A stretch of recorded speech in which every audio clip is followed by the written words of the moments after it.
Me estaba arreglando para la cena del domingo en casa de mi hijo, cuando mi abogado me mandó un mensaje. «Llámame ahora, no vayas allá». Lo que descubrió sobre el plan de mi nuera y de mi hijo lo cambió todo para siempre.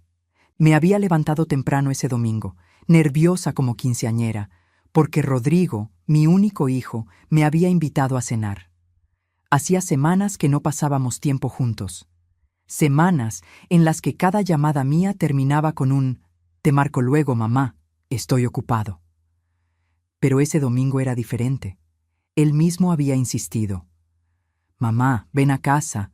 Vanessa preparó tu mole favorito». Yo había sonreído al colgar. Tal vez las cosas finalmente estaban mejorando entre nosotros. Estaba frente al espejo, poniéndome los aretes de plata que mi difunto esposo me regaló hace 30 años, cuando mi celular vibró sobre el tocador. Era un mensaje del licenciado Durán, mi abogado. Apenas 2 palabras en mayúsculas. «Llámame urgente». El corazón se me encogió. Ernesto Durán nunca escribía así. Era un hombre calmado, metódico, de esos que pesan cada palabra antes de pronunciarla. Lo conocía desde hacía 15 años, desde que me ayudó con el testamento de mi esposo. Marqué con manos temblorosas. «Estela, gracias a Dios, contestas». Su voz sonaba agitada, algo que nunca había escuchado en él. «¿Dónde estás?» «En mi casa, Ernesto. Me estoy arreglando para ir con Rodrigo y...» «No vayas. Por favor, escúchame bien. No vayas a esa casa». El vestido azul que sostenía en la otra mano se me resbaló de los dedos. «¿Qué? ¿De qué hablas?» «Es la cena con mi hijo. Él mismo me invitó». «Estela, encontré algo. Algo muy grave. Necesito que vengas a mi oficina ahora mismo. O si prefieres, voy para tu casa». Mi respiración se volvió pesada. Afuera, el sol de la tarde entraba por la ventana, pero de repente sentí frío. «Ernesto, me estás asustando. ¿Qué está pasando?» Hubo un silencio que duró apenas segundos, pero se sintió como una eternidad. «Tu casa, Estela. Ya no es tuya. Las piernas me fallaron. Tuve que sentarme en la orilla de la cama». «¿Cómo que no es mía?» «Claro que es mía. La compré con mi propio dinero. Trabajé 30 años para...» «Firmaste una cesión total de propiedad hace 6 meses. Tu hijo es el dueño legal ahora. Y hay más, mucho más. Pero no puedo decírtelo por teléfono. Estela, esto es muy serio». El mundo se detuvo. Mi casa. La casa que levanté con bordados, con mis manos cansadas, con las madrugadas frente a la máquina de coser después de que mi esposo murió. La casa donde crié a Rodrigo, donde están las fotografías de mi vida entera. «Vengo para allá», susurré. «Dame 20 minutos». Colgué. Me quedé sentada, mirando el vestido azul tirado en el suelo. Y entonces entendí algo que me heló la sangre. Aquella cena no era una reconciliación, era una trampa. Si algo en esta historia te hace sentir un nudo en el pecho, quédate hasta el final. Porque lo que descubrí esa tarde no solo me quitó la casa, me quitó la fe en mi propia sangre. Dale like, suscríbete y acompáñame en este relato, porque necesito que alguien más sepa lo que viví. Mientras manejaba hacia el despacho del licenciado Durán, las lágrimas empezaron a nublarme la vista. Tuve que detenerme en un semáforo y respirar hondo, limpiándome los ojos con el dorso de la mano. La gente pasaba a mi lado, riendo, caminando tranquila, ajena a que mi mundo acababa de colapsar. ¿Cómo había llegado hasta aquí? Mi mente voló hacia atrás, hacia los días más oscuros de mi vida. Hace 12 años, cuando mi esposo Fernando murió de un infarto fulminante, me quedé sola con 43,000 pesos en el banco y una renta que vencía en 2 meses. Rodrigo acababa de entrar a la universidad. Tenía 20 años y toda una vida por delante. Yo tenía 56, ninguna pensión y un vacío en el pecho que parecía tragarse todo. Pero no me di el lujo de derrumbarme. Me encerré en la sala de nuestra antigua casa rentada y saqué la vieja máquina de bordar que mi madre me había heredado. Esa máquina Singer negra, pesada como un ancla, que llevaba conmigo desde que era una niña. La limpié, aceité cada pieza y bordé mi primer mantel.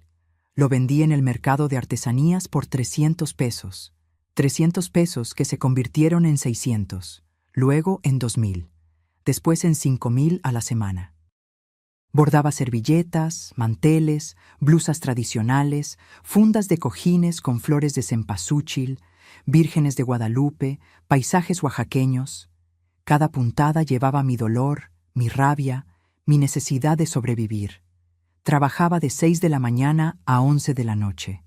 Mis dedos sangraban, mis ojos ardían bajo la luz amarilla del foco, pero no paraba. Rodrigo me veía trabajar y a veces me decía: «Mamá, descansa, ya es muy tarde». Yo le sonreía, con el hilo entre los dientes, y le contestaba: «Mijo, esto es para que tú tengas tu carrera, para que no te falte nada». 5 años después, abrí mi propio taller, un local pequeño en la colonia Condesa, con 3 empleadas que me ayudaban.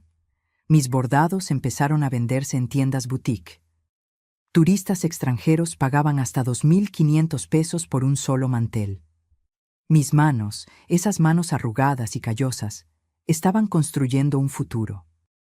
Y entonces llegó el día más importante de mi vida. Tenía 63 años cuando firmé la escritura de esta casa. Mi casa, un pequeño inmueble de 2 plantas en la colonia Roma Norte, con un jardincito al frente y una terraza donde podía ver atardeceres. Costó 3.200.000 pesos. Lo pagué en efectivo.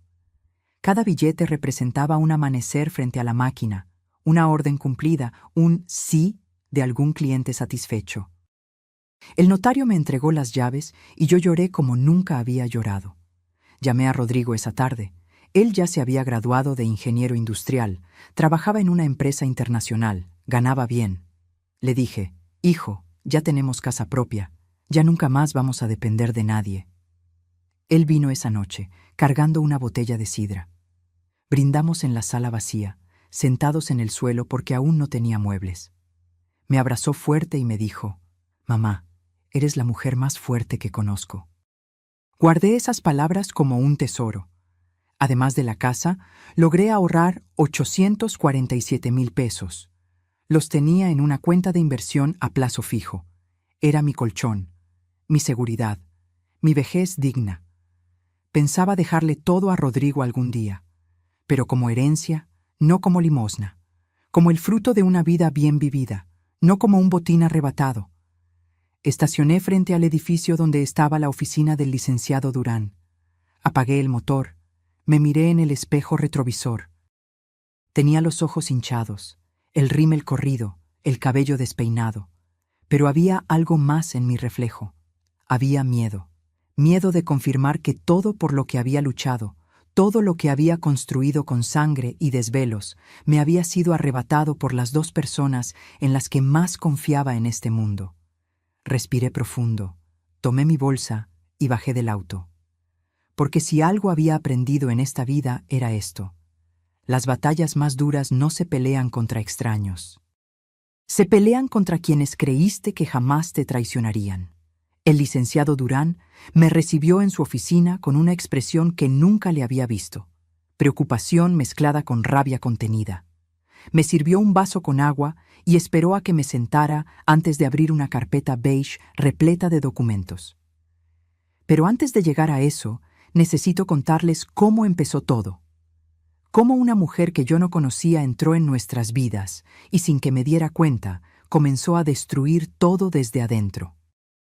Hace 3 años, Rodrigo llegó a mi casa un sábado por la tarde con una sonrisa que no le veía desde hacía tiempo.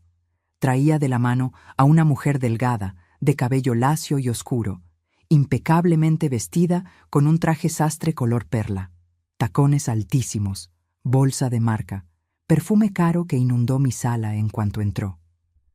«Mamá, ella es Vanessa», dijo mi hijo, con esa voz emocionada de quien presenta algo importante. Es licenciada en administración, trabaja en una firma de consultoría financiera. Vanessa me extendió la mano. No me abrazó, no me sonrió con calidez, solo una sonrisa educada, medida, fría. Señora Estela, qué gusto conocerla. Rodrigo me ha hablado mucho de usted. Me cayó bien al principio. O quizá me obligué a que me cayera bien porque veía a mi hijo feliz.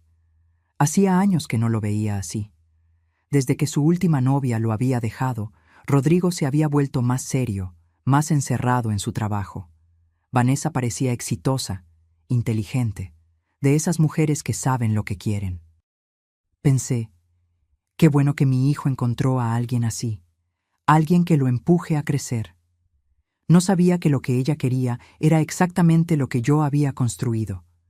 Los primeros meses fueron normales.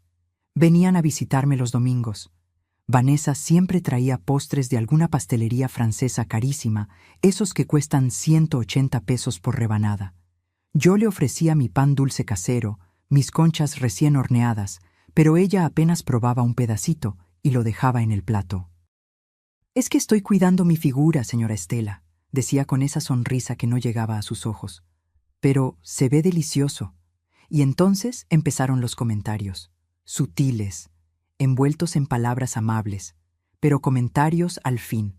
Un día, mientras tomábamos café en mi sala, Vanessa miró alrededor y dijo: «Señora, esta casa tiene muchísimo potencial. Con una remodelación podría valer el doble. Esos muebles vintage están lindos, pero si cambiara por algo más moderno, minimalista, imagínese el cambio». Yo sonreí incómoda. «Me gustan así. Cada mueble tiene su historia». «Claro, claro», respondió ella, tocándose el cabello perfectamente planchado. «Es solo que... bueno, a veces aferrarse al pasado nos impide crecer, ¿no cree?». Rodrigo no dijo nada, solo bebió su café en silencio. Otro domingo, mientras yo preparaba pozole en la cocina, Vanessa entró y se apoyó en la barra. «Señora Estela, ¿usted ya tiene un plan de retiro estructurado? Porque con su edad debería estar pensando en inversiones más seguras, en diversificar su patrimonio». «Tengo mis ahorros», respondí, revolviendo la olla. «Y mi negocio todavía da para vivir bien». «Ah, sí, el taller de bordados», dijo ella, con un tonito que no me gustó. «Es muy artesanal. Pero dígame, ¿ha pensado qué pasará cuando ya no pueda trabajar? ¿Cuando sus manos ya no respondan como antes?». Sentí un nudo en la garganta. Porque era una pregunta que yo misma me había hecho en las noches de insomnio. Pero escucharla de su boca, dicha así, tan fría, tan calculadora, me dolió. «Por eso ahorro», dije firmemente. «Y por eso tengo esta casa. Es mi seguridad». Vanessa asintió lentamente, como si estuviera tomando nota mental de algo. «Por supuesto, pero ¿sabe qué sería más inteligente? Poner esa casa a nombre de Rodrigo desde ahora. Así, cuando usted... bueno, cuando llegue el momento, no habrá problemas legales ni impuestos que pagar. Todo quedaría en familia, protegido». Algo en mi interior se erizó, pero no dije nada. Rodrigo seguía sin intervenir. Al mes siguiente, me anunciaron que se iban a casar. Yo organicé una pequeña reunión en mi casa para celebrar. Invité a mis amigas del taller, a algunos vecinos, a la familia. Vanessa llegó tarde, con cara de fastidio, y apenas probó la comida que había preparado con tanto cariño. «Es que no estoy acostumbrada a comida tan condimentada», me dijo en voz baja, mientras Rodrigo hablaba con un primo. Tragué saliva y sonreí. La boda fue en un salón elegante que ellos pagaron. Yo no tuve voz ni voto en nada, ni en el menú, ni en la música, ni en la lista de invitados. Era su día, me recordó Vanessa. Y yo, como madre, debía respetar sus decisiones. Me senté en esa boda sintiéndome como una invitada más, no como la madre del novio. Y después de la luna de miel en Europa, algo cambió definitivamente. Las visitas se volvieron cada vez más escasas. Rodrigo siempre estaba ocupado. Vanessa siempre tenía junta, compromiso, cansancio. Cuando yo llamaba, él contestaba con monosílabos. Cuando yo proponía vernos, él posponía. Y cuando finalmente venían, Vanessa dominaba toda la conversación. Hablaba de sus logros, sus proyectos, sus inversiones. Miraba mi casa como quien evalúa una propiedad para comprar y demoler. Una noche, sola en mi habitación, me pregunté si estaba exagerando, si eran cosas mías, si el problema era que no podía aceptar que mi hijo ya tenía su propia vida, pero algo en mi corazón me decía que no, que había algo más oscuro creciendo detrás de esas sonrisas frías y esos comentarios disfrazados de consejos. Y tenía razón. Pero cuando finalmente lo descubrí, ya era demasiado tarde. El licenciado Durán colocó el primer documento frente a mí. Era una escritura pública. Reconocí mi firma al final de la página. Mis manos empezaron a temblar. Antes de explicarte esto, dijo Ernesto con voz grave, necesito que me cuentes exactamente cómo llegaste a firmar este papel. Cerré los ojos y volví a ese día. Hace 6 meses, un martes por la tarde. Rodrigo me había llamado esa mañana, algo inusual porque casi nunca lo hacía entre semana. Mamá, ¿puedes venir a comer a la casa? Vanessa y yo necesitamos hablar contigo de algo importante. El tono era serio. Mi corazón se aceleró. Pensé en enfermedades, en problemas, en malas noticias. Durante todo el camino hacia su departamento en Polanco, recé en silencio. Cuando llegué, Vanessa me recibió con una sonrisa que parecía demasiado amplia, demasiado ensayada. Había preparado una mesa con salmón, ensalada y vino blanco. Todo muy elegante, muy impersonal. Nada que yo realmente disfrutara, pero comí en silencio, esperando a que me dijeran qué pasaba. Después del postre, Rodrigo y Vanessa intercambiaron una mirada. Él se aclaró la garganta. Mamá, hemos estado pensando mucho en tu futuro, comenzó Rodrigo. En tu seguridad. ¿Mi seguridad? Repetí, confundida. Vanessa se inclinó hacia adelante, con esa expresión de preocupación que ahora sé que era completamente falsa. Señora Estela, Rodrigo y yo hemos estado investigando. ¿Sabía usted que cuando una persona fallece y deja bienes inmuebles, los herederos tienen que pagar impuestos enormes? Estamos hablando de hasta el 35% del valor de la propiedad. Me quedé helada. ¿35%? Susurré. Así es, continuó ella, sacando una carpeta con papeles impresos, gráficas, números resaltados en amarillo. Su casa está valuada en más de 3 millones de pesos. Eso significa que Rodrigo tendría que pagar más de 1 millón solo en impuestos sucesorios. Y si no los paga a tiempo, el gobierno puede embargar la propiedad. Mi hijo tomó mi mano. Esa mano que yo había sostenido cuando aprendió a caminar, cuando tuvo su primera caída, cuando le rompieron el corazón por primera vez. Mamá, no queremos que pierdas tu casa. No queremos que todo tu esfuerzo se vaya a manos del gobierno. Por eso investigamos opciones legales. ¿Qué opciones? Pregunté con la voz quebrada. Vanessa deslizó más papeles hacia mí. Había palabras que no entendía. Cesión de derechos, transmisión patrimonial anticipada, protección fiscal. La solución es simple y completamente legal, explicó ella con voz suave, casi maternal. Usted hace una cesión de la propiedad a nombre de Rodrigo ahora, en vida. De esa manera no hay impuestos que pagar. La casa queda protegida. Y usted, por supuesto, sigue viviendo ahí como siempre. Nada cambia para usted. Es solo un papel, un trámite notarial para proteger su patrimonio. Pero, ¿yo dejaría de ser la dueña? Pregunté, sintiendo cómo se me secaba la boca. En papel sí, respondió Rodrigo rápidamente. Pero en la práctica, no. Seguiría siendo tu casa, mamá.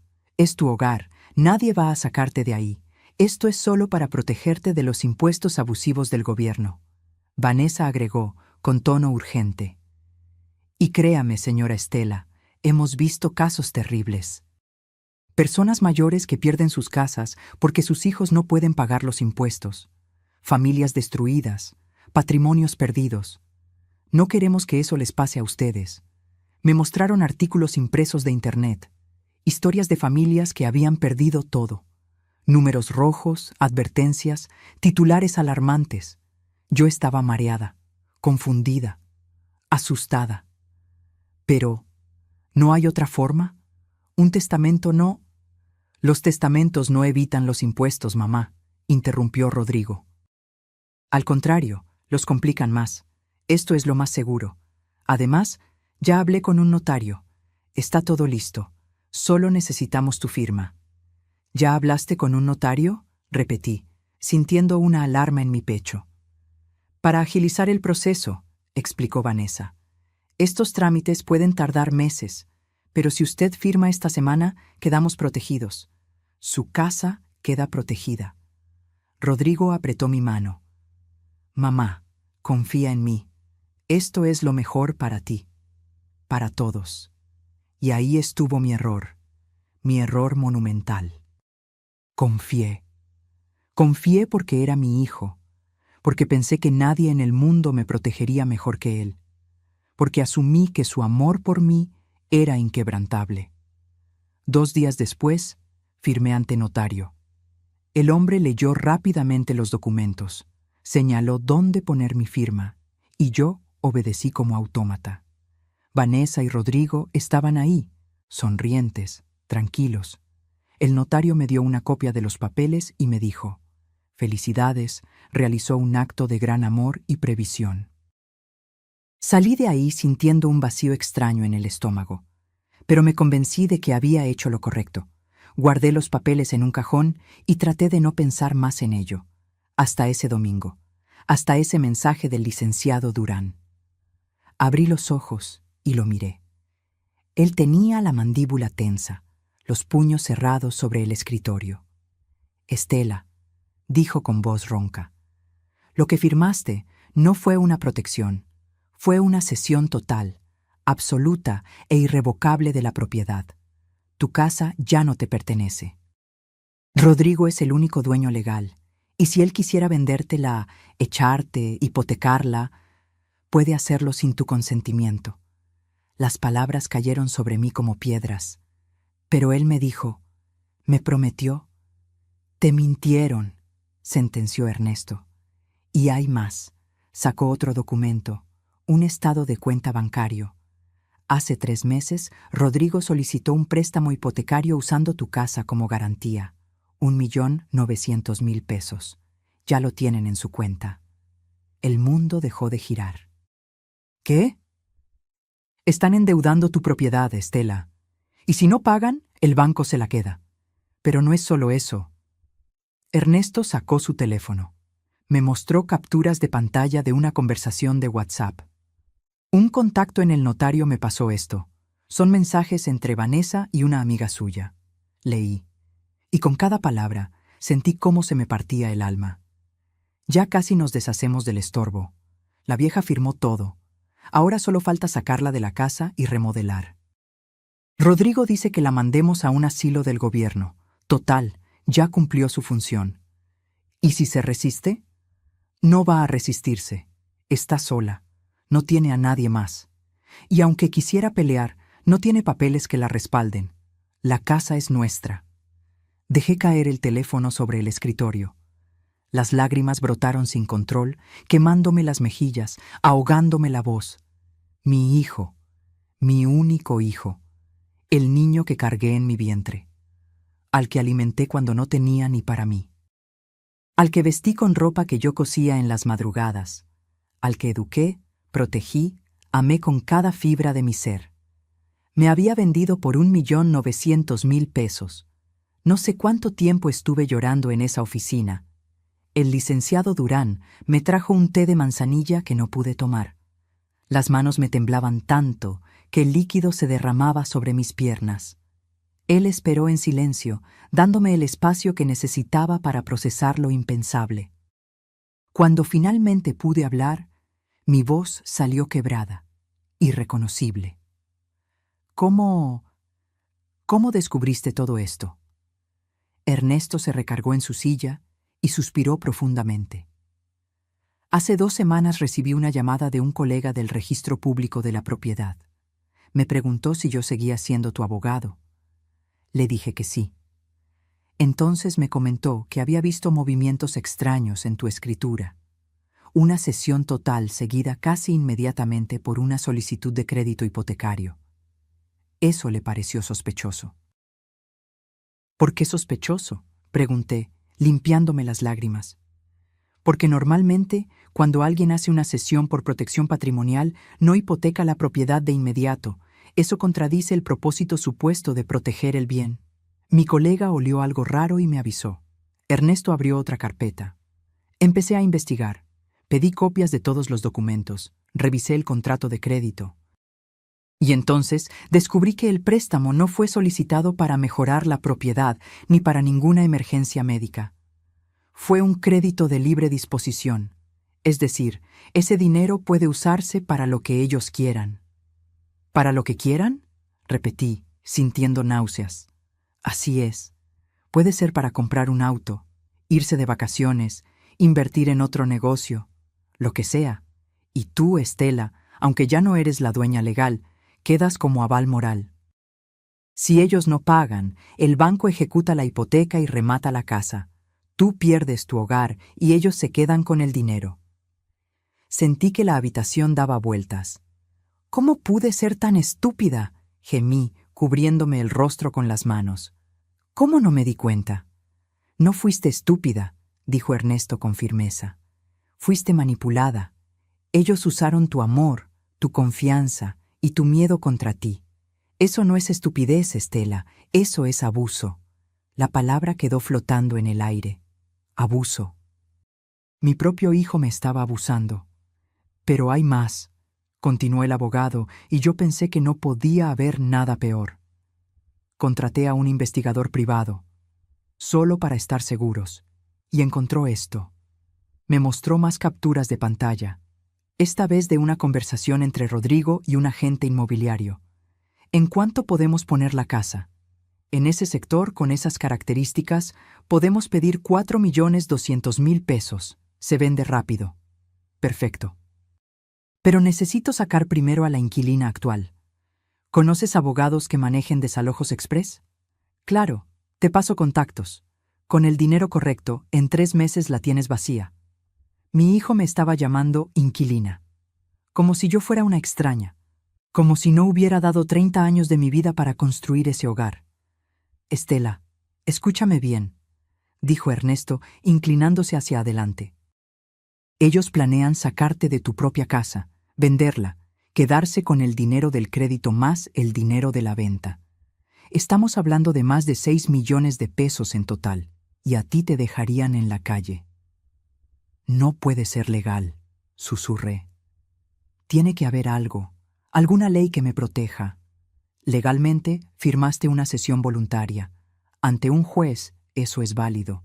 Ellos pueden argumentar que fue tu decisión libre. Y sin pruebas de que hubo engaño o coacción, es muy difícil revertirlo. ¿Muy difícil o imposible?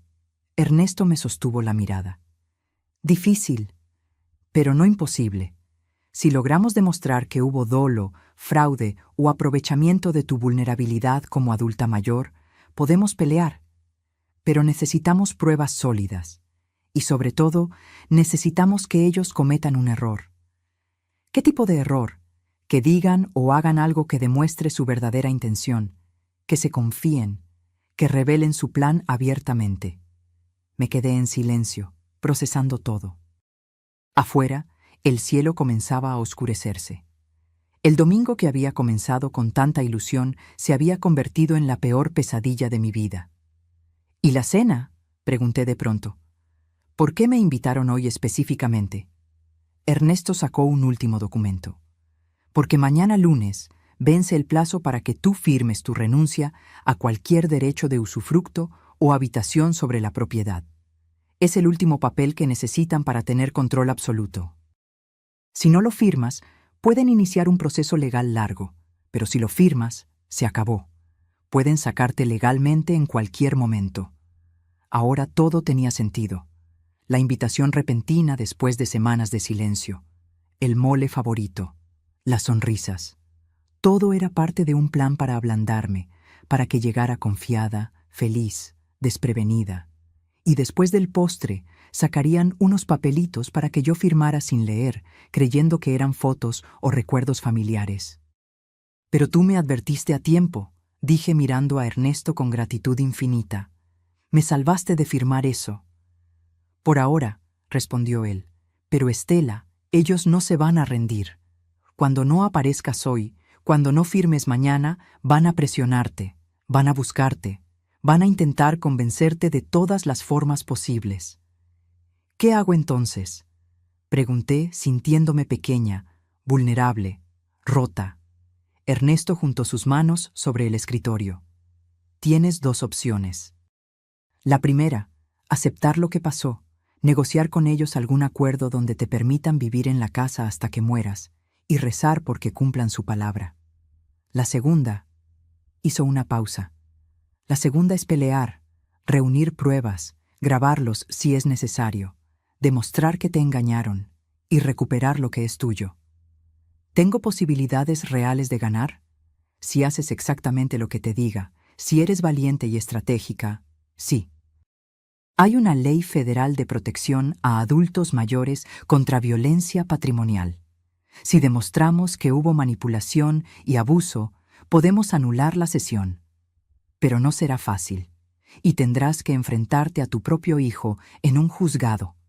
Las lágrimas volvieron a brotar, pero esta vez eran diferentes. No eran solo de dolor. Había algo más, algo que empezaba a crecer en mi pecho como una brasa encendida. Rabia. Levanté la cabeza y miré a Ernesto a los ojos. Quiero pelear, quiero recuperar mi casa. Y quiero que paguen por lo que me hicieron. Él asintió lentamente, con una leve sonrisa. Entonces prepárate, Estela, porque lo que viene no será bonito, pero te prometo que no estarás sola. Salí de esa oficina cuando ya era de noche. Mi teléfono estaba lleno de llamadas perdidas de Rodrigo y mensajes de Vanessa. Mamá, ¿dónde estás? Ya es tarde. ¿Te pasó algo? Contesta, por favor.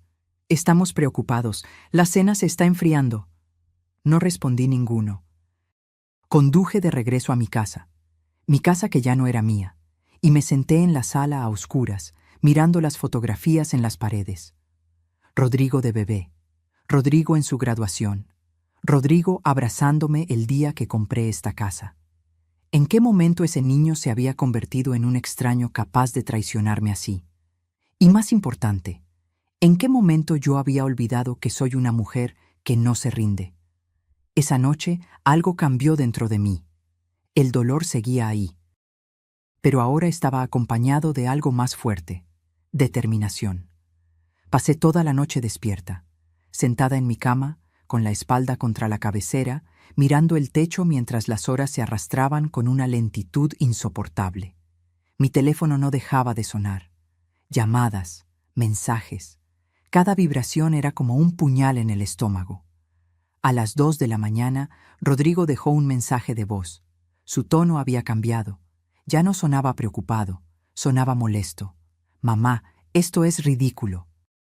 No contestas el teléfono, nos dejaste plantados, nos hiciste quedar mal. Al menos ten la decencia de explicarnos qué pasó. Llámame mañana temprano. Borré el mensaje sin terminar de escucharlo. El lunes en la mañana, el licenciado Durán me llamó. «Estela, ¿cómo amaneciste?»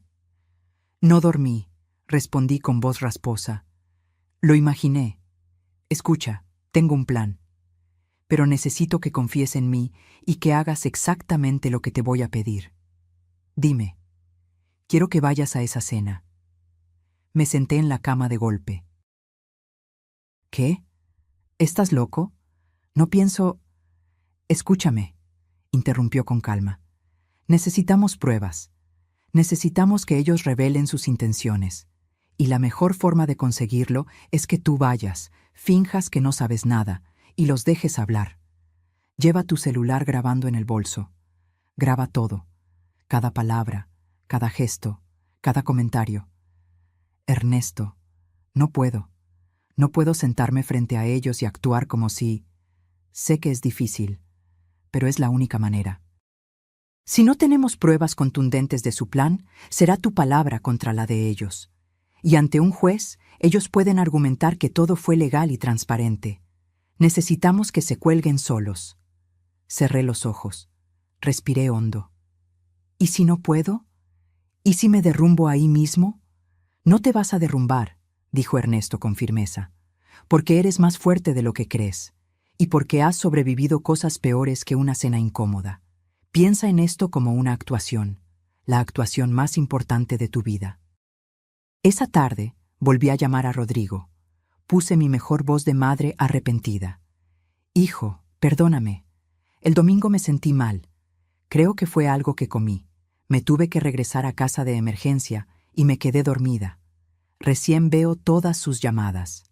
Hubo un silencio del otro lado. Luego, su voz, más fría de lo normal. ¿Estuviste enferma todo este tiempo y no pudiste mandar un mensaje? Perdón, mi amor. No quise preocuparlos. ¿Podemos cenar hoy? Déjame compensarlos. Escuché a Vanessa hablar de fondo. Luego Rodrigo respondió. Hoy no podemos, pero mañana sí. ¿Te parece a las 8? Perfecto, ahí estaré. Colgué y me quedé mirando el teléfono en mi mano. El licenciado Durán me había dado instrucciones precisas. Activar la grabadora de voz, ponerla en mi bolso, dejarlo cerca durante toda la cena. El martes llegó demasiado rápido. Me vestí con un suéter color vino y unos pantalones negros. Nada elegante. No quería que pensaran que era una ocasión especial para mí. Tomé mi bolso de piel café, verifiqué 3 veces que la grabadora estuviera activa y conduje hacia Polanco con el estómago hecho nudo. Cuando llegué al edificio donde vivían, el portero me saludó con una sonrisa. Yo asentí sin decir palabra. Subí en el elevador hasta el piso 12. Cada segundo se sentía eterno. Toqué el timbre. Vanessa abrió la puerta. Llevaba un vestido negro ajustado y el cabello recogido en un moño perfecto. Me miró de arriba a abajo antes de sonreír. Señora Estela, qué bueno que ya se siente mejor. Pase. Entré. El departamento olía a perfume caro y velas aromáticas de lavanda. Todo estaba impecablemente ordenado, ni una mota de polvo, ni un objeto fuera de lugar. Era un espacio frío, sin alma, como un showroom de revista. Rodrigo salió de la cocina secándose las manos con un trapo. Me dio un beso en la mejilla, pero fue mecánico, sin calidez. Hola, mamá. Siéntate. Ya casi está lista la cena. Me senté en el comedor de cristal. Coloqué mi bolso en la silla vacía junto a mí, asegurándome de que el micrófono quedara expuesto. Vanessa sirvió vino. Yo apenas lo toqué. Rodrigo trajo los platos, un risotto con champiñones. Nada que ver con el mole que supuestamente habían preparado el domingo. Comimos en silencio durante los primeros minutos. Yo sentía sus miradas sobre mí, evaluándome, midiendo cada uno de mis movimientos. Finalmente, Vanessa rompió el silencio. Señora Estela, queríamos hablar con usted sobre algo importante. Aquí venía. ¿Sí? Pregunté, fingiendo inocencia. Rodrigo dejó su tenedor sobre el plato.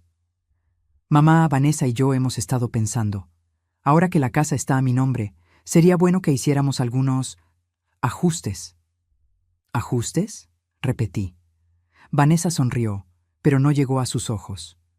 Lo que Rodrigo quiere decir es que esa casa tiene mucho potencial desaprovechado. Con una buena remodelación, podría convertirse en una excelente inversión. Incluso podríamos rentarla y generar ingresos pasivos. Sentí cómo se me encogía el estómago, pero mantuve el rostro neutral. ¿Rentar mi casa? Bueno, técnicamente ya no es su casa, señora Estela, dijo Vanessa con voz suave, casi maternal. Es de Rodrigo, y él tiene derecho a tomar decisiones sobre su propiedad, ¿no cree? Mi hijo no dijo nada, solo miraba su plato.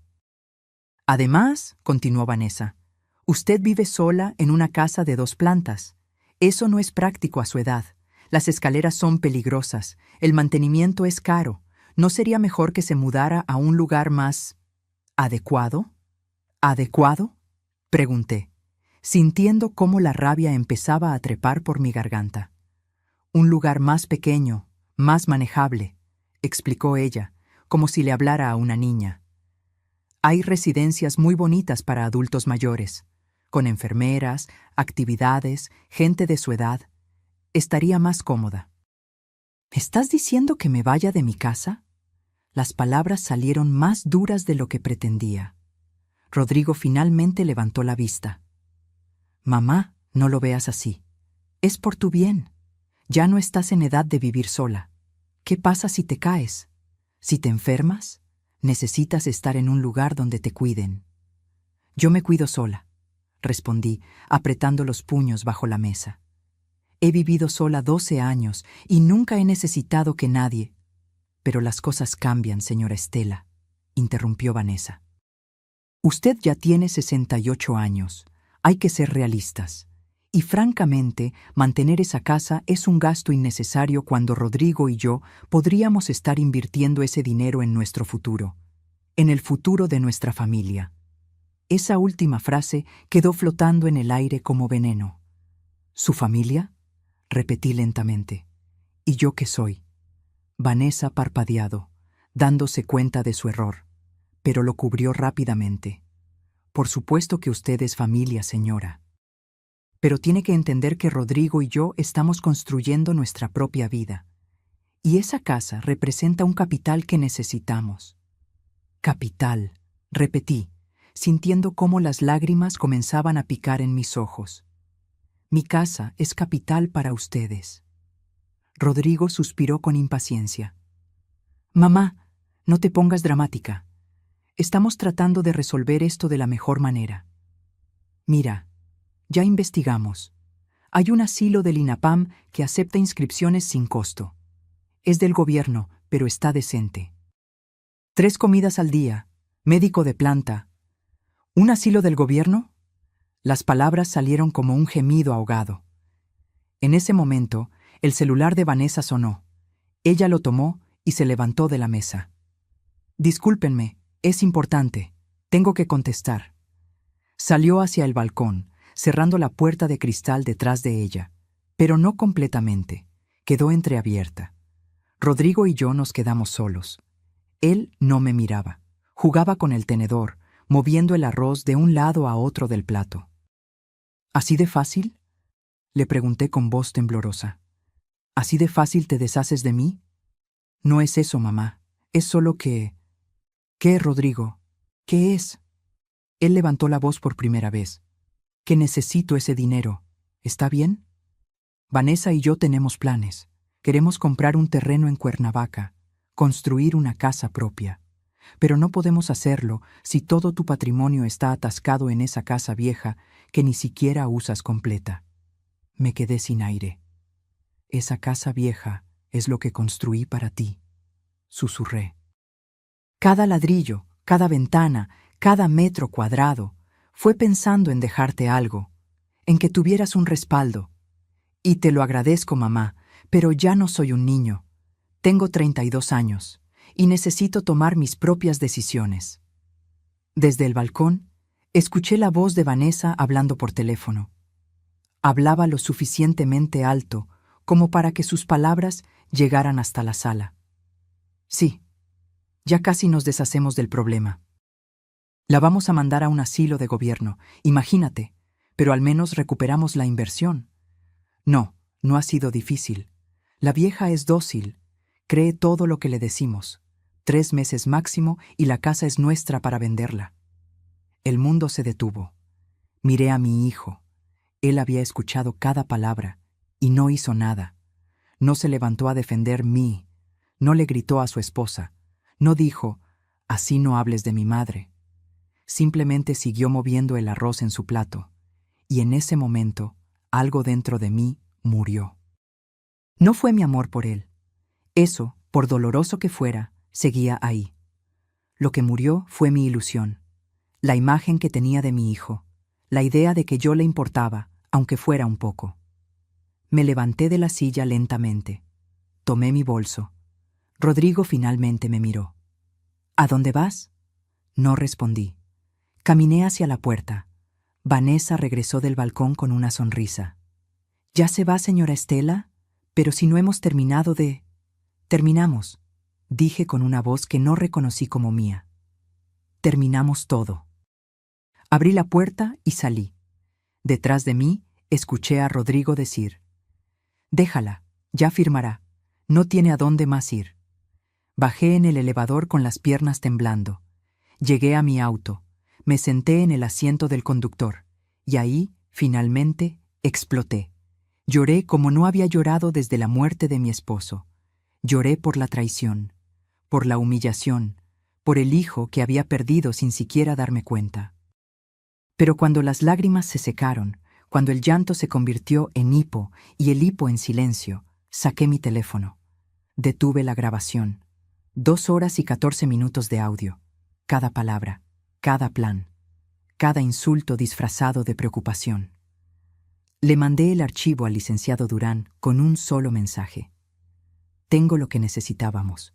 Ahora dime cómo los destruimos». Llegué a mi casa pasadas las 11 de la noche. Las luces de la calle parpadeaban débilmente, proyectando sombras largas sobre el jardín que yo misma había plantado hace años. Rosas, jazmines, bugambilias. Cada planta tenía su historia, su momento, su razón de ser. Entré y cerré la puerta con llave. Me quedé parada en la entrada, mirando mi sala, los muebles que Vanessa llamaba vintage, con desprecio, las fotografías en las paredes que documentaban toda una vida, el tapete tejido a mano que me había regalado una clienta agradecida, la lámpara de cerámica que compré en Oaxaca cuando Fernando aún vivía. Esta era mi casa, mi refugio, mi testimonio de que una mujer sola y viuda podía levantarse del suelo y construir algo digno, y me la querían arrancar como si fuera un objeto desechable. Me senté en el sofá, en la oscuridad, con el bolso todavía colgando de mi hombro. El silencio de la casa era tan profundo que podía escuchar mi propia respiración entrecortada. Durante años me había definido a mí misma a través de mi hijo. Era la mamá de Rodrigo. Mi razón de existir era su bienestar, su éxito, su felicidad. Cada sacrificio, cada noche sin dormir, cada comida que yo no probaba para que a él no le faltara nada. Todo tenía sentido porque era para él. Pero ¿quién era yo sin ese papel? ¿Quién era Estela cuando ya no era solamente madre? La respuesta llegó como un susurro desde lo más profundo de mi ser. Yo era una sobreviviente, una mujer que había enterrado a su esposo y no se dejó enterrar con él. Una mujer que convirtió el dolor en puntadas de bordado y las puntadas en un negocio. Una mujer que aprendió a negociar con proveedores, a calcular costos, a defender sus precios cuando los clientes querían pagar menos de lo justo. Yo era una guerrera. Siempre lo había sido. Solo que había olvidado ponerme la armadura. Mi teléfono vibró. Era el licenciado Durán. «Estela, escuché el audio completo. Es oro puro. Esto es suficiente para demostrar fraude, manipulación y violencia patrimonial. ¿Estás lista para la guerra?». Mis dedos temblaban sobre el teclado, pero escribí con una claridad que me sorprendió a mí misma. «Estoy lista. Dime qué hacer». Su respuesta llegó en segundos. «Mañana a primera hora ven a mi oficina. Vamos a preparar una demanda que hará temblar los cimientos de su mundo perfecto. Y Estela, te voy a pedir cosas difíciles. Vas a tener que fingir debilidad cuando eres fuerte. Vas a tener que actuar como víctima cuando eres cazadora. ¿Puedes hacerlo?». Sonreí en la oscuridad. Una sonrisa amarga, pero sonrisa al fin. Puedo hacer lo que sea necesario. Esa noche, algo extraño me sucedió. Después de tanto llanto, tanto dolor, tanta humillación, dormí profundamente.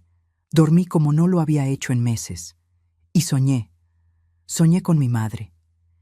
Ella había muerto cuando yo tenía apenas 23 años, pero en el sueño estaba ahí, sentada frente a su máquina de coser, con esa expresión seria y determinada que yo recordaba tan bien. «Mija», me dijo sin levantar la vista del bordado, «¿te acuerdas de lo que te enseñé?». «¿Qué cosa, mamá?». «Que las mujeres como nosotras no nos quebramos. Nos doblamos, sí. El viento nos sacude, la vida nos golpea, pero no nos quebramos, Porque estamos hechas del mismo material que los cactus, espinosas por fuera, resistentes por dentro y capaces de florecer incluso en el desierto. Desperté con las mejillas mojadas, pero esta vez no de tristeza. Era algo distinto. Algo que se sentía como despedida y bienvenida al mismo tiempo. Me levanté, me di una ducha larga y me vestí con cuidado. Pantalón negro, blusa blanca, mi suéter de lana gris. Me recogí el cabello en un chongo bajo. Me vi en el espejo y por primera vez en semanas no vi a una víctima. Vi a una mujer lista para pelear. A las 9 de la mañana estaba en la oficina del licenciado Durán. Él ya tenía todo preparado: carpetas, documentos, computadora encendida con el audio transcrito palabra por palabra. «Buenos días, Estela», me saludó, estudiando mi rostro. «Te ves diferente». «Me siento diferente», respondí, sentándome frente a su escritorio. «Dime qué tengo que hacer». Ernesto juntó sus manos y se inclinó hacia adelante. «Lo primero es entender contra qué nos enfrentamos. Ellos tienen la ley de su lado en papel. Tú firmaste voluntariamente. Pero nosotros tenemos algo más poderoso: la verdad y las pruebas de que esa firma fue obtenida mediante engaño. ¿Qué leyes nos protegen? La ley de los derechos de las personas adultas mayores, específicamente el artículo que penaliza la violencia patrimonial. También podemos invocar fraude procesal y abuso de confianza. Pero esto no será rápido, Estela. Puede tomar meses». «No me importa el tiempo», dije con firmeza. «Me importa ganar». «Bien, entonces esto es lo que vamos a hacer». Ernesto desplegó un plan detallado. Primero, presentaríamos una demanda de nulidad de la cesión de propiedad basada en dolo y error sustancial. Adjuntaríamos el audio como prueba principal, más un peritaje psicológico que demostrara que yo había sido manipulada emocionalmente. Segundo, solicitaríamos una medida cautelar para congelar cualquier transacción sobre la propiedad mientras durara el juicio. Eso evitaría que Rodrigo vendiera la casa antes de que se resolviera el caso. Tercero, presentaríamos una denuncia penal por fraude y violencia patrimonial contra adultos mayores, que es un delito federal con penas de hasta 8 años de prisión. ¿Prisión?, repetí, sintiendo un escalofrío. Si se comprueba el delito, sí. Pero Estela, tengo que preguntártelo directamente. ¿Estás dispuesta a que tu hijo enfrente consecuencias penales? La pregunta quedó suspendida en el aire, como una guillotina. Cerré los ojos. Vi al niño de 5 años que lloraba cuando se caía.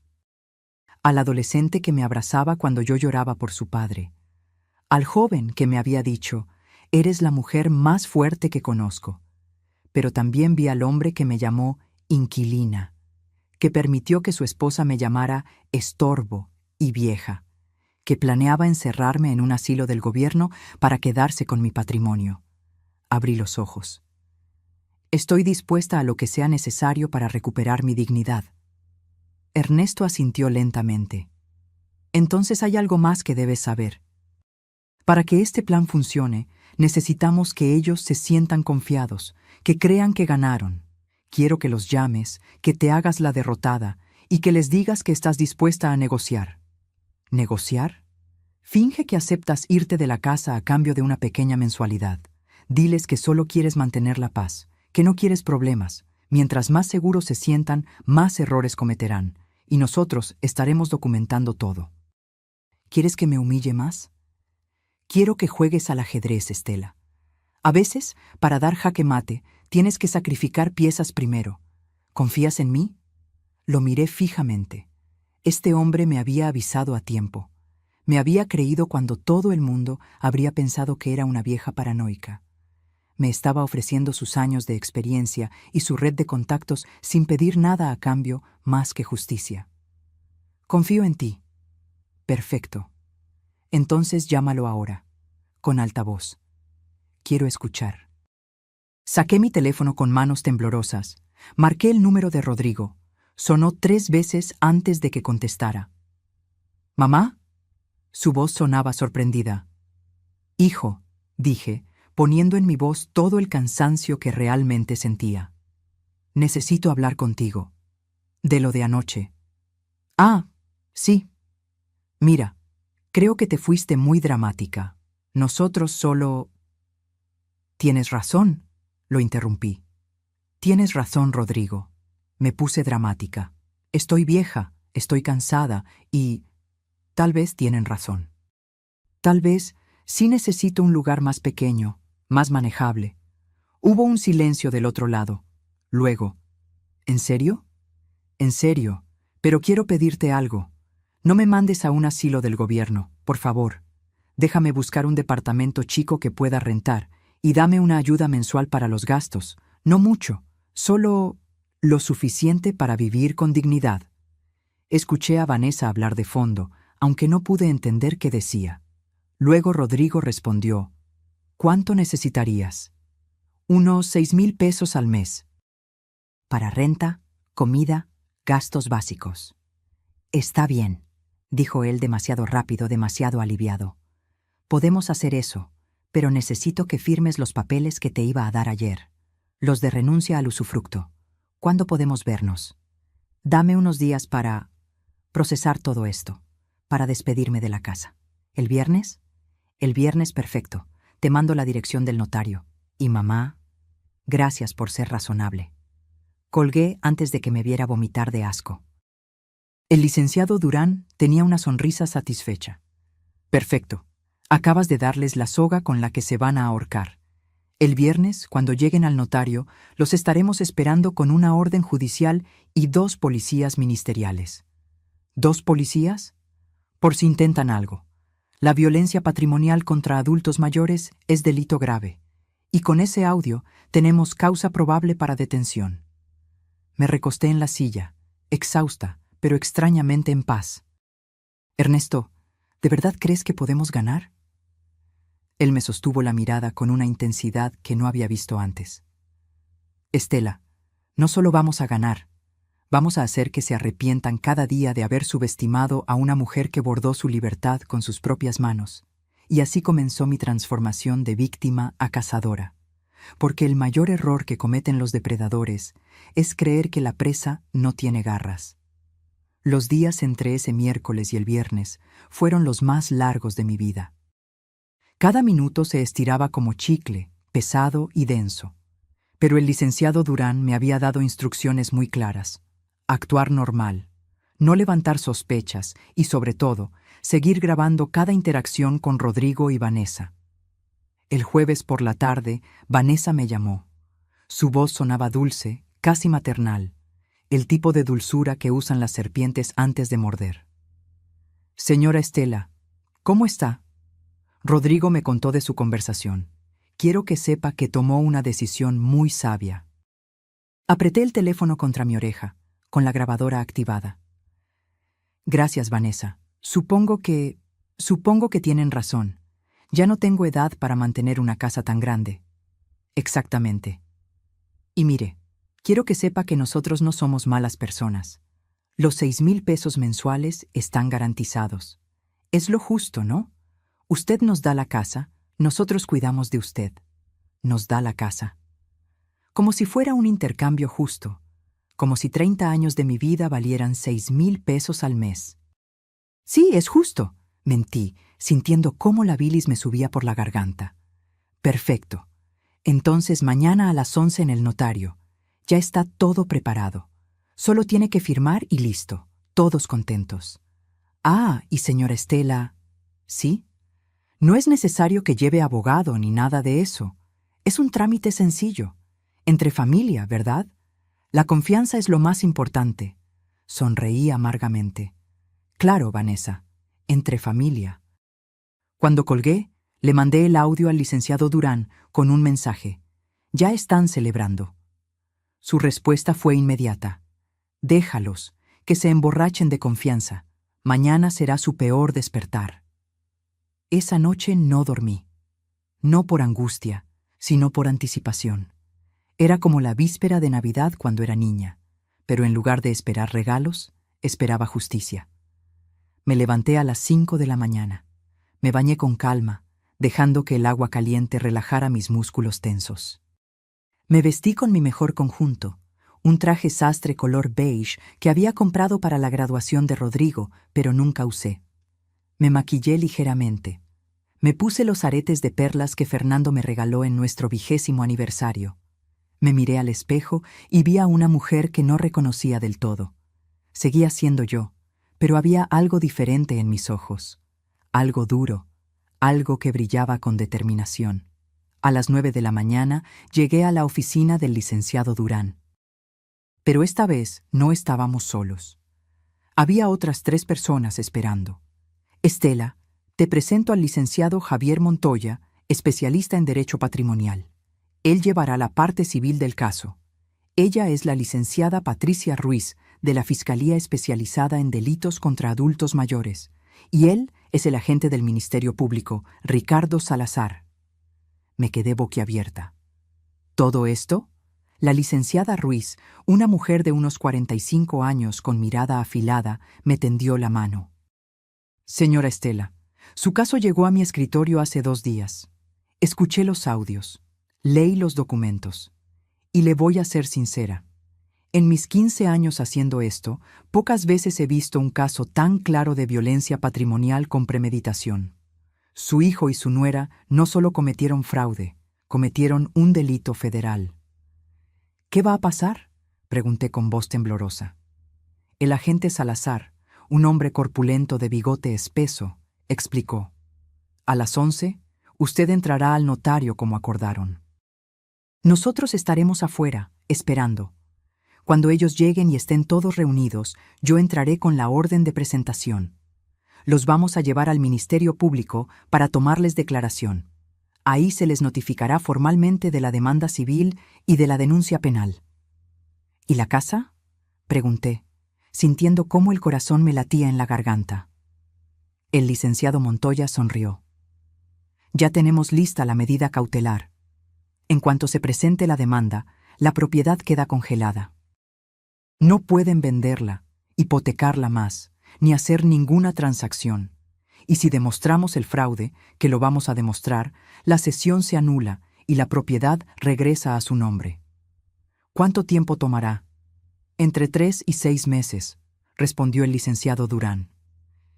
Pero Estela, necesito que entiendas algo.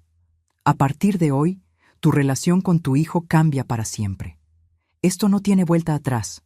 Cerré los ojos. Respiré hondo. Mi relación con él cambió el día que decidió venderme por un préstamo bancario. Yo solo estoy recuperando lo que es mío. A las 10:30 salimos hacia el notario.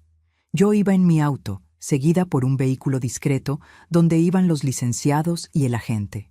Mi celular sonó. Era Rodrigo. Ya vamos llegando, llegaremos puntuales. Yo también, nos vemos allá. Estacioné frente a la notaría, un edificio antiguo en la colonia Juárez. Mis piernas temblaban al bajar del auto. El licenciado Durán se acercó y puso una mano en mi hombro. Respira. Tú puedes. Entra, saluda, actúa normal. Cuando yo entre, solo aléjate y déjanos hacer nuestro trabajo. Asentí y entré. El notario, un hombre calvo de lentes gruesos, me recibió con una sonrisa profesional. Señora Estela, bienvenida. Su hijo ya avisó que vienen en camino. ¿Gusta un café mientras esperamos? No, gracias. Estoy bien. Me senté en una de las sillas de la sala de espera. Mis manos sudaban. Mi corazón golpeaba tan fuerte que pensé que todos en la habitación podían escucharlo. 5 minutos después, la puerta se abrió. Rodrigo entró primero, vestido con traje gris y corbata azul. Se veía seguro, relajado, casi feliz. Detrás de él venía Vanessa, impecable como siempre, con un vestido negro y tacones que hacían eco en el piso de mármol. «Hola, mamá», dijo Rodrigo, dándome un beso en la mejilla que se sintió como hielo. «¿Lista para terminar con esto?» «Lista», respondí con voz neutra. Vanessa me sonrió. «Señora Estela, qué bien se ve. Ese traje le queda hermoso». Hipócrita, pensé, pero sonreí. «Gracias, hija». Nos hicieron pasar a la oficina del notario. Él ya tenía los documentos extendidos sobre su escritorio de caoba. Papeles y más papeles con sellos, firmas, párrafos en letra pequeña. Bien, dijo el notario, ajustándose los lentes. Aquí tenemos la renuncia formal de la señora Estela a cualquier derecho de usufructo, habitación o uso sobre la propiedad ubicada en la calle. No terminó la frase. La puerta se abrió de golpe y entraron el licenciado Durán, la licenciada Ruiz, el licenciado Montoya y el agente Salazar. El notario se puso de pie, confundido. ¿Qué significa esto? El agente Salazar mostró su placa. Agente del Ministerio Público. Traigo una orden de presentación para el señor Rodrigo Navarro Méndez y la señora Vanessa Ortega de Navarro. Rodrigo palideció. Vanessa se levantó de su silla, furiosa. ¿Qué es esto? ¿Algún tipo de broma? La licenciada Ruiz dio un paso al frente. No es broma, señora. Están siendo citados por la Fiscalía Especializada en Delitos contra Adultos Mayores. Se les acusa de fraude, violencia patrimonial y abuso de confianza. Rodrigo me miró, con los ojos desorbitados. «Mamá, ¿qué hiciste?» Me levanté lentamente. Lo miré directamente a los ojos, sin pestañear. Lo que debía hacer hace 6 meses, defenderme. «¡Esto es ridículo!», gritó Vanessa. «Ella firmó voluntariamente. Tenemos los papeles». El licenciado Durán sacó una carpeta. Papeles obtenidos mediante engaño, amenazas veladas y manipulación emocional. Tenemos grabaciones de sus propias voces confesando el plan, llamándola estorbo, planeando encerrarla en un asilo del gobierno. ¿Quieren escucharlas aquí o prefieren hacerlo en el Ministerio Público? El silencio que siguió fue ensordecedor. Vanessa intentó hablar, pero el licenciado Montoya la interrumpió. Además, solicitamos y obtuvimos una medida cautelar. La propiedad queda congelada desde este momento. No pueden venderla, rentarla, ni hacer transacción alguna hasta que se resuelva el juicio de nulidad. «No pueden hacer esto», gritó Rodrigo, con la voz quebrada. «Yo soy el dueño legal». «Eres el dueño de una propiedad obtenida ilegalmente», respondió la licenciada Ruiz con frialdad.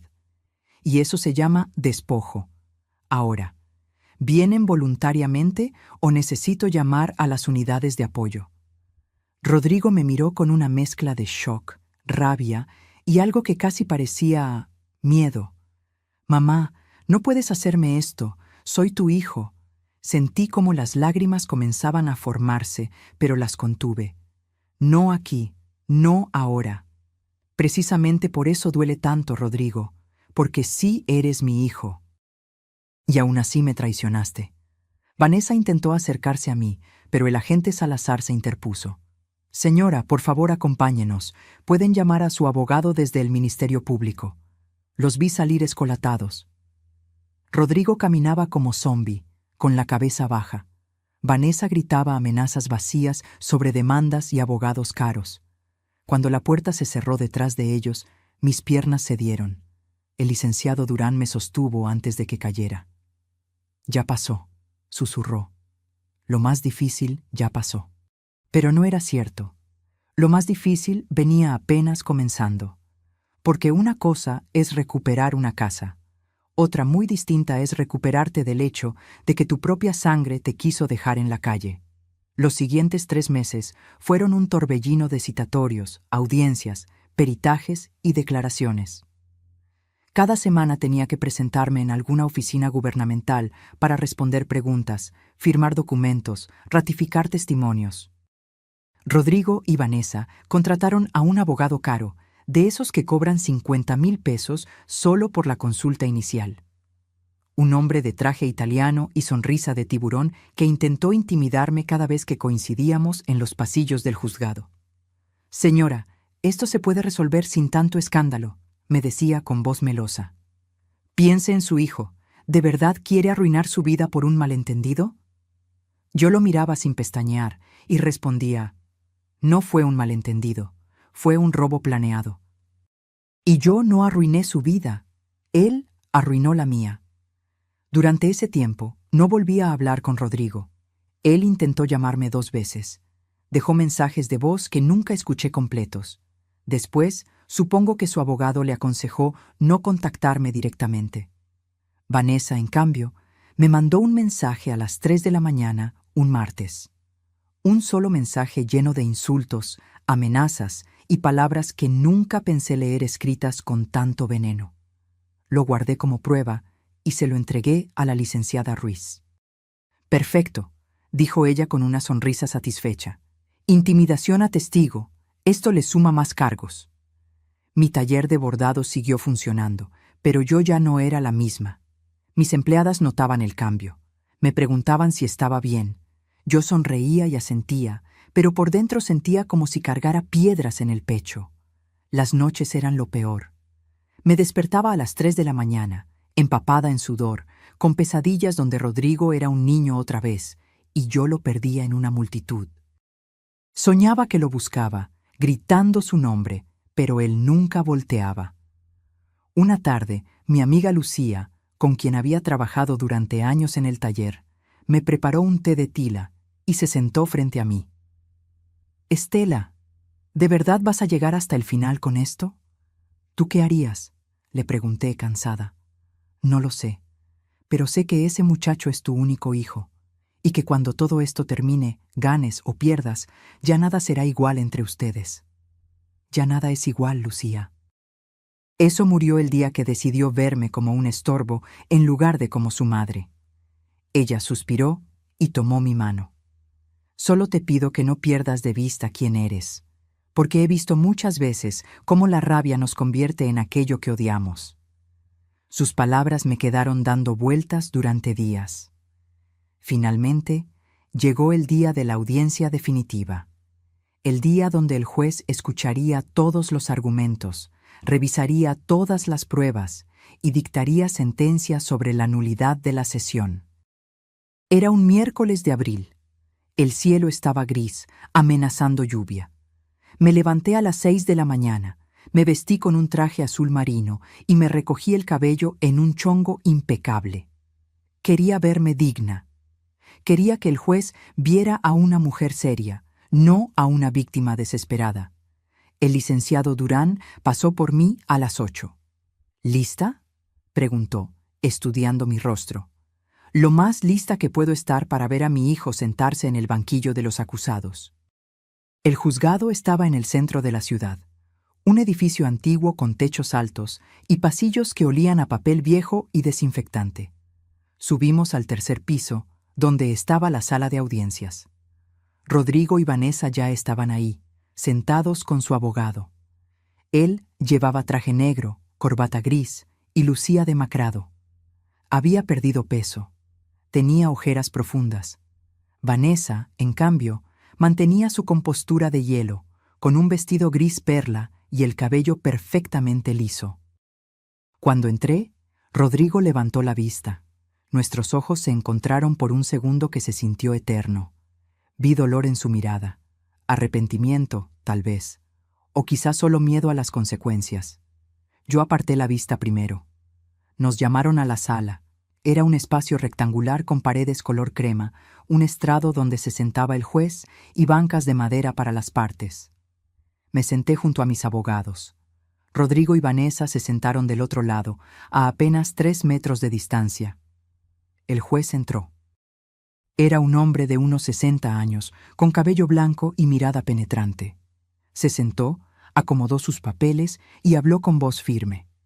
«Estamos aquí para resolver la demanda de nulidad de cesión de propiedad interpuesta por la señora Estela Méndez Cordero contra su hijo, Rodrigo Navarro Méndez, y su nuera, Vanessa Ortega de Navarro. También atenderemos la denuncia penal por violencia patrimonial contra adultos mayores. Procederemos con la presentación de pruebas». El licenciado Montoya se puso de pie y comenzó a exponer el caso. Habló durante 20 minutos, explicando cronológicamente cómo me habían engañado, cómo usaron mi miedo a perder mi patrimonio para manipularme, cómo solicitaron el préstamo hipotecario sin mi conocimiento.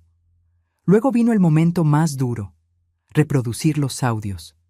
La voz de Vanessa llenó la sala. Ya casi nos deshacemos del problema. La vamos a mandar a un asilo de gobierno, imagínate, pero al menos recuperamos la inversión. Vi cómo Rodrigo cerraba los ojos, apretando los puños sobre sus piernas. Después, el audio de su conversación con el agente inmobiliario. Necesito sacar primero a la inquilina actual.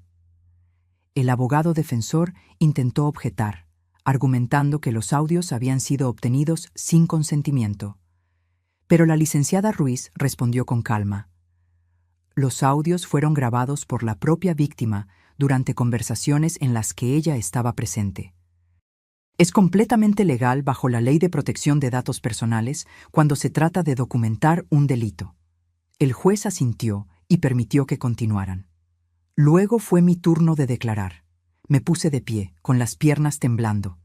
Caminé hasta el estrado. Puse mi mano sobre la Biblia y juré decir la verdad. El licenciado Montoya me hizo preguntas básicas primero. Mi nombre, mi edad, mi ocupación. ¿Cómo había adquirido la propiedad? Señora Estela, ¿puede describir con sus propias palabras qué le dijeron su hijo y su nuera cuando le pidieron que firmara la cesión? Respiré hondo. Me dijeron que era para protegerme, que si yo moría, Rodrigo tendría que pagar más de 1 millón de pesos en impuestos. Me dijeron que era solo un trámite en papel, que yo seguiría viviendo en mi casa como siempre. Me lo juraron. ¿Y usted les creyó? Sí, porque era mi hijo, porque pensé que él jamás me haría daño. ¿Cuándo se dio cuenta de que la habían engañado? Las lágrimas comenzaron a rodar por mis mejillas, pero mi voz se mantuvo firme. Cuando mi abogado me llamó para decirme que ya no era dueña de nada, que habían hipotecado mi casa y que planeaban sacarme para venderla. ¿Cómo se sintió en ese momento? Miré directamente a Rodrigo. Él tenía la cabeza baja, evitando mi mirada. Sentí que me moría. Sentí que 30 años de trabajo, de sacrificio, de amor incondicional, no habían significado nada para él. Sentí que mi único hijo me había vendido por dinero. El silencio en la sala era absoluto. Luego fue el turno del abogado defensor de interrogarme. Se puso de pie con expresión severa. Señora Estela, ¿es cierto que usted firmó los documentos voluntariamente frente a un notario? Firmé lo que mi hijo me pidió que firmara, confiando en él. ¿Leyó los documentos antes de firmar? El notario los leyó rápidamente. Yo confié en que mi hijo no me mentiría. Señora, usted es una mujer de 68 años, dueña de un negocio exitoso. ¿Me está diciendo que no tiene la capacidad de leer un documento legal antes de firmarlo? Sentí la rabia trepar por mi garganta. Tengo la capacidad. Lo que no tenía era razón para desconfiar de mi propio hijo. ¿No es cierto que usted está haciendo todo este teatro porque se arrepintió de su decisión? ¿Que ahora quiere quedarse con la casa que voluntariamente cedió? «Objeción», gritó el licenciado Montoya. «Está hostigando a la testigo». «Procede», dijo el juez. «Licenciado, reformule su pregunta». El abogado defensor cambió de táctica. «Señora Estela, ¿su hijo alguna vez la amenazó físicamente?» «No». «¿La golpeó?» «No». «¿La encerró contra su voluntad?» «No». «Pero me manipuló, me mintió y planeó dejarme en la calle. Según usted, según interpretaciones de conversaciones privadas que grabó sin consentimiento». La licenciada Ruiz se puso de pie. «Su señoría, nuevamente estamos ante argumentos ya refutados. Los audios son legales y las palabras en ellos son claras e inequívocas». El juez golpeó su mazo. «Sostenido. Licenciado, ¿tiene más preguntas para la testigo?» «No, su señoría. Me permitieron bajar del estrado. Mis piernas apenas me sostenían». Después declaró un perito psicólogo que había evaluado mi estado mental. Confirmó que yo estaba completamente lúcida y que había sido víctima de manipulación emocional sistemática. Luego el turno fue para Rodrigo. Lo vi caminar hacia el estrado con pasos lentos. Se veía pequeño, vulnerable. Nada que ver con el hombre seguro que había entrado meses atrás a esa notaría creyendo que había ganado. «Señor Navarro», comenzó su propio abogado, «¿puede explicar cuál era su intención al pedirle a su madre que cediera la propiedad?» Rodrigo habló con voz baja. «Solo quería protegerla. Investigué y es verdad que los impuestos sucesorios son muy altos. No quería que después hubiera problemas». ¿En algún momento planeó dejarla en la calle? No, nunca. Esas conversaciones que grabó salieron de contexto. Yo estaba molesto, frustrado, pero nunca pensé realmente hacerle daño. ¿Y el préstamo hipotecario? Rodrigo titubeó. Lo necesitábamos para un proyecto de inversión. Iba a generarnos ingresos y después le iba a regresar la casa a mi mamá. ¿Por qué no le explicó eso antes de solicitar el crédito? Porque pensé que se preocuparía innecesariamente. Ahora fue el turno del licenciado Montoya de interrogarlo.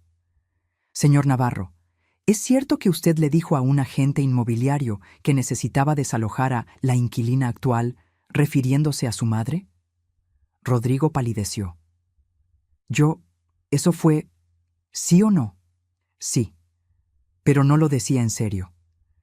Tampoco lo decía en serio cuando su esposa dijo que su madre era un estorbo y usted no la corrigió. Yo no podía controlar lo que Vanessa decía, pero podía defenderla. ¿Lo hizo? Silencio. Señor Navarro, responda la pregunta. ¿Defendió a su madre cuando su esposa la llamó estorbo? No, susurró Rodrigo, y por primera vez una lágrima rodó por su mejilla. No la defendí. El juez llamó a un receso de 30 minutos. Salí de la sala y me apoyé contra la pared del pasillo, temblando. El licenciado Durán me ofreció agua. Lucía, que había venido a apoyarme, me abrazó en silencio. Cuando regresamos, el juez tenía su decisión lista. Después de revisar exhaustivamente las pruebas presentadas, especialmente los audios y testimonios, este juzgado determina lo siguiente. Mi corazón latía tan fuerte que apenas podía escuchar. Primero, se declara nula la cesión de propiedad realizada por la señora Estela Méndez Cordero a favor de su hijo Rodrigo Navarro Méndez, por haberse realizado bajo engaño, manipulación y error sustancial inducido dolosamente. Segundo, la propiedad ubicada en calle Tabasco número 43, Colonia Roma Norte, se restituye inmediatamente a nombre de su legítima propietaria, la señora Estela Méndez Cordero. Tercero, el préstamo hipotecario obtenido fraudulentamente queda como responsabilidad exclusiva del señor Rodrigo Navarro Méndez y la señora Vanessa Ortega de Navarro, quienes deberán liquidarlo sin que la propiedad ni la señora Estela tengan responsabilidad alguna. Cuarto, se condena al señor Rodrigo Navarro Méndez y a la señora Vanessa Ortega de Navarro al pago de 650,000 pesos por concepto de daño moral y gastos legales a favor de la señora Estela Méndez Cordero. Quinto, se turna el expediente a la Fiscalía para determinar si procede proceso penal por los delitos de fraude y violencia patrimonial contra adultos mayores. El mazo cayó. Se levanta la sesión. El mundo pareció detenerse. Rodrigo tenía la cabeza entre las manos. Vanessa miraba al frente con los ojos llenos de lágrimas de rabia. Yo me quedé inmóvil, procesando que había ganado. Había recuperado mi casa, mi dignidad, mi vida. Pero al mirar a mi hijo derrumbado en esa silla, con los hombros caídos y la derrota escrita en cada línea de su rostro, me di cuenta de algo devastador. Había ganado la batalla, pero había perdido a mi hijo para siempre. Los días después de la sentencia fueron extraños, silenciosos. Como despertar después de una tormenta y no reconocer el paisaje que dejó atrás. Volví a mi casa, legalmente mía otra vez, y recorrí cada habitación como si fuera la primera vez. Toqué las paredes, me senté en mi sofá. Subí las escaleras despacio, sintiendo cada escalón bajo mis pies. Todo estaba igual, pero yo ya no era la misma mujer que había salido de aquí meses atrás. El licenciado Durán me ayudó con todos los trámites para registrar nuevamente la propiedad a mi nombre. El banco, después de una negociación tensa, aceptó que Rodrigo y Vanessa eran los únicos responsables del préstamo hipotecario. Mi casa quedó libre de gravámenes. Los 650,000 pesos de la indemnización llegaron a mi cuenta 3 semanas después. Era una suma considerable, pero se sentía vacía, como si ninguna cantidad de dinero pudiera compensar lo que realmente había perdido. Una tarde de mayo, mientras bordaba en mi taller, sonó mi teléfono. Era un número desconocido. Dudé antes de contestar. «¿Mamá?» La voz de Rodrigo me atravesó como un cuchillo. No respondí de inmediato. Solo escuché su respiración entrecortada del otro lado. «Mamá, sé que no tengo derecho a llamarte. Sé que lo arruiné todo, pero necesito que sepas algo». Cerré los ojos, apretando el teléfono contra mi oreja. «Vanessa y yo nos estamos divorciando», continuó con voz quebrada. Ella me dejó cuando perdimos el juicio. Dijo que yo era un inútil, que había echado a perder el mejor plan que teníamos, que yo era débil por no haber sido más duro contigo. Sentí un nudo en la garganta, pero no hablé. Y tenía razón, mamá. Era débil, pero no de la forma que ella pensaba. Era débil porque la dejé controlarme, porque permití que me convenciera de que tú eras un estorbo, porque olvidé quién eres realmente. Las lágrimas comenzaron a rodar por mis mejillas en silencio. Perdí mi trabajo, continuó. La empresa se enteró del juicio y me despidieron. Dicen que soy un riesgo reputacional.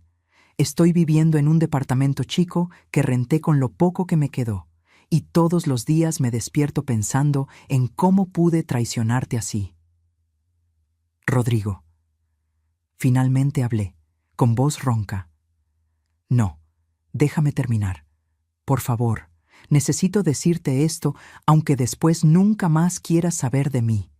Mamá, pasé 32 años de mi vida viéndote levantarte cada día antes del amanecer.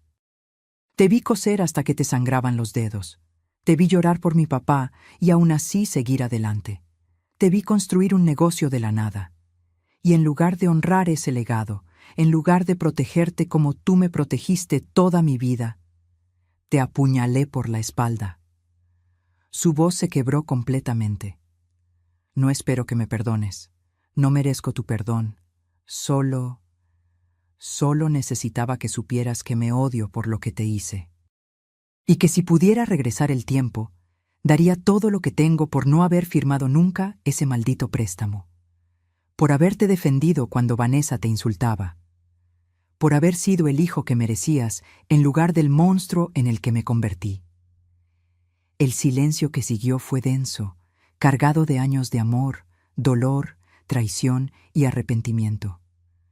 Rodrigo, dije finalmente, limpiándome las lágrimas. Te voy a decir algo que necesitas escuchar, y después de esto, depende de ti qué decides hacer con tu vida. Dime, el perdón no es algo que se da porque alguien lo pide. Se da cuando la persona ofendida está lista para soltar el peso del rencor. Y yo todavía no estoy lista. Escuché cómo sollozaba del otro lado. Lo que me hiciste fue imperdonable. Me quitaste la paz. Me quitaste la confianza. Me hiciste dudar de mi propio juicio. Y sobre todo, me hiciste sentir que no valía nada para ti. Mamá. Pero, continué, pero eres mi hijo. Y aunque quisiera odiarte, aunque quisiera borrarte de mi vida como tú intentaste borrarme de la tuya, no puedo. Porque el amor de madre no se apaga así de fácil, Rodrigo. Es como esas brasas que siguen ardiendo bajo la ceniza, aunque todo parezca muerto. ¿Qué quieres decir? Que no voy a fingir que nada pasó, que no vamos a volver a ser lo que éramos, porque eso ya no existe. Pero tampoco voy a cerrarte la puerta para siempre. ¿Me estás dando una oportunidad? Te estoy diciendo que el perdón se gana, Rodrigo, no con palabras, no con lágrimas. Se gana con acciones, con tiempo, con que me demuestres que entendiste la lección, que creciste, que te convertiste en un hombre de verdad, no en el títere de una mujer manipuladora. ¿Cómo? ¿Cómo te lo demuestro? Eso lo tienes que descubrir tú solo. Pero te voy a dar un consejo. Empieza por reconstruirte a ti mismo. Consigue trabajo. Paga tus deudas. Aprende a vivir con las consecuencias de tus decisiones. Y sobre todo, aprende a mirarte al espejo sin sentir asco. Hubo una larga pausa. ¿Y si lo logro? ¿Si de verdad cambio? ¿Habrá espacio para mí en tu vida otra vez? Tal vez, respondí honestamente. O tal vez no. Eso dependerá de muchas cosas. Pero por ahora, lo que necesito es espacio, distancia, tiempo para sanar lo que ustedes rompieron. Lo entiendo, dijo con voz pequeña. Y mamá, aunque no sirva de mucho, te amo. Siempre te he amado. Simplemente perdí de vista lo que realmente importaba. Yo también te amo, Rodrigo. Por eso duele tanto. Colgué antes de derrumbarme completamente. Los meses siguieron su curso. El verano llegó con su calor sofocante. Mi taller empezó a recibir más pedidos. Una tienda boutique en San Miguel de Allende me hizo un pedido de 50 manteles bordados a mano. El trabajo me mantenía ocupada, y eso era bueno. No tenía tiempo para hundirme en el dolor. Una tarde de agosto, Lucía entró al taller con una expresión seria. «Estela, hay una mujer afuera que quiere hablar contigo. Dice que se llama Gabriela y que su historia es parecida a la tuya».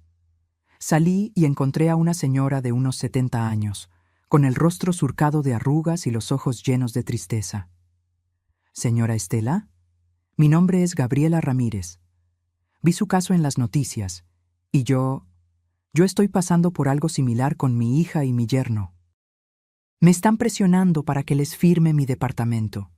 Dicen que es por protección, pero después de ver lo que le pasó a usted, tengo miedo.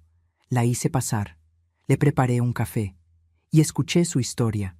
Era casi idéntica a la mía.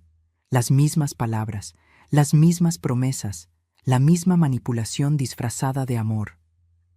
«¿Qué puedo hacer?», me preguntó con voz temblorosa.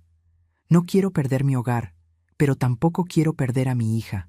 Le di el contacto del licenciado Durán. Le expliqué los pasos que debía seguir, y le dije algo que ella necesitaba escuchar.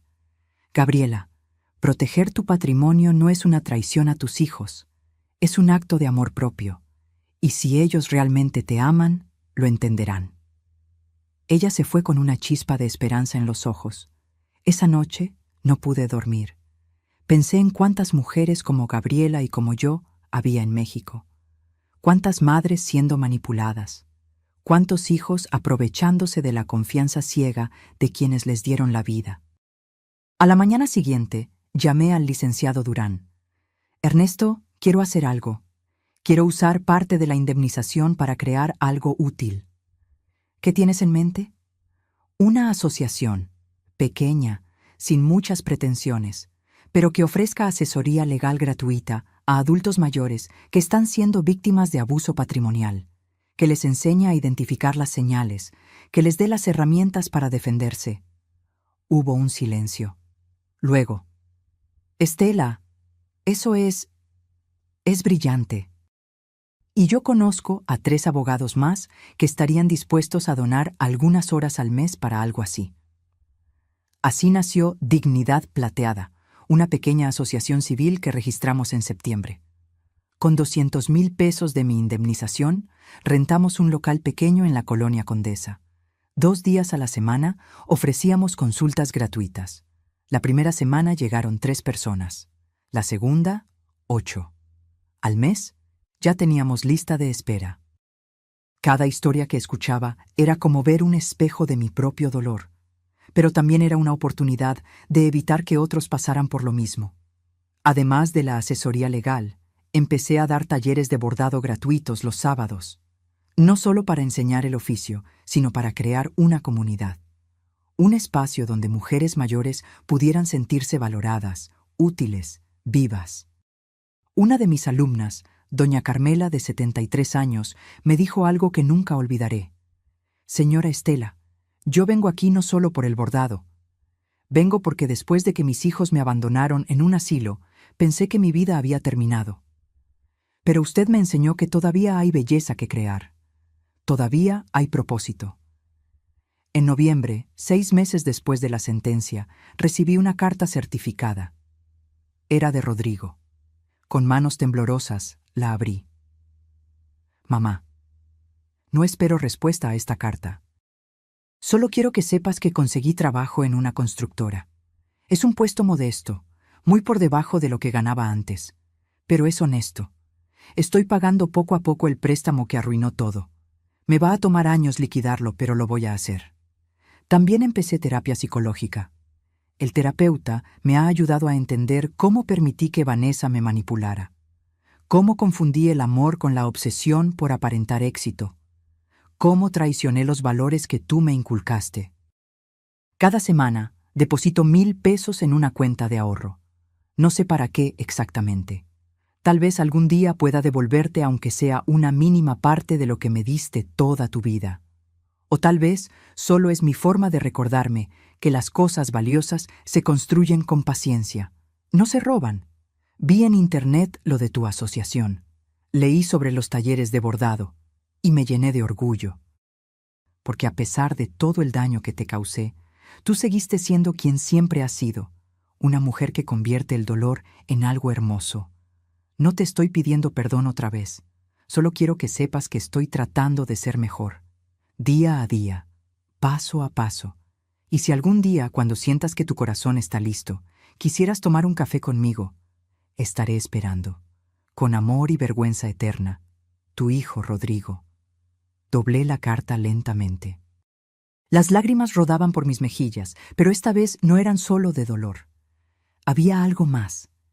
Algo que se sentía parecido a la esperanza. No le respondí de inmediato, pero guardé la carta en el cajón de mi tocador, junto a las fotografías viejas y los aretes de plata de Fernando, porque el perdón, como le había dicho a Rodrigo, no llega en un día, llega en pequeñas dosis, en momentos inesperados, en la decisión consciente de soltar un gramo de rencor cada vez que el peso se vuelve insoportable. Hoy, un año después de aquella sentencia, sigo viviendo en mi casa. Sigo bordando, sigo dando talleres, sigo ayudando a personas que necesitan recuperar su dignidad. Rodrigo y yo hemos tomado café 3 veces, conversaciones incómodas al principio, donde él habla de su trabajo y yo de mi asociación. Donde evitamos mencionar a Vanessa o el juicio. Donde construimos, con torpeza, algo nuevo sobre las ruinas de lo que fuimos. No sé si algún día volveremos a tener la relación que teníamos. Probablemente no, pero tal vez podamos construir algo diferente, algo más honesto, algo basado en respeto mutuo y no en dependencia ciega. Porque aprendí algo fundamental en este proceso doloroso. El amor verdadero no es ciego. El amor verdadero te permite ver claramente y aún así elegir quedarte. Pero también te permite ver con claridad cuando es momento de protegerte. El respeto no es opcional, no se negocia, no se mendiga, y tu dignidad no está a la venta. No importa quién sea el comprador. Me siento en mi terraza esta tarde, con una taza de café entre las manos, mirando el atardecer que pinta el cielo de naranja y rosa. El mismo cielo que veía cuando estaba rota. El mismo cielo que me vio levantarme. Y pienso en todas las mujeres que están pasando ahora mismo por lo que yo pasé, que sienten que están solas, que creen que no tienen poder. Y quiero decirles esto, desde el fondo de mi alma: nunca eres demasiado vieja para defender lo que es tuyo. Nunca es demasiado tarde para recuperar tu dignidad, y la verdadera riqueza no está en las propiedades que posees, sino en la capacidad de mirarte al espejo y reconocer a la mujer que eres. Una mujer que se levanta, que pelea, que sobrevive y que a pesar de todo sigue siendo capaz de amar, pero ahora con los ojos bien abiertos. Fin. Si esta historia tocó algo dentro de ti, si conoces a alguien que está viviendo una situación similar, O si simplemente quieres recordar que nunca es tarde para recuperar tu poder, déjame un comentario contándome de dónde nos estás viendo. Escribe tu país, tu ciudad, porque historias como esta no conocen fronteras, y tal vez tu comentario sea el empujón que alguien más necesita para defenderse. Dale like si crees que el respeto a nuestros mayores debe ser inquebrantable. Y suscríbete para seguir acompañándome en estas confesiones de vida real que nos recuerdan lo fuerte que podemos ser cuando decidimos no rendirnos. Porque la verdadera victoria no está en destruir a quien te lastimó, está en reconstruirte a ti misma y demostrar que ninguna traición puede apagar la luz que llevas dentro. Gracias por quedarte hasta el final. Hasta la próxima historia.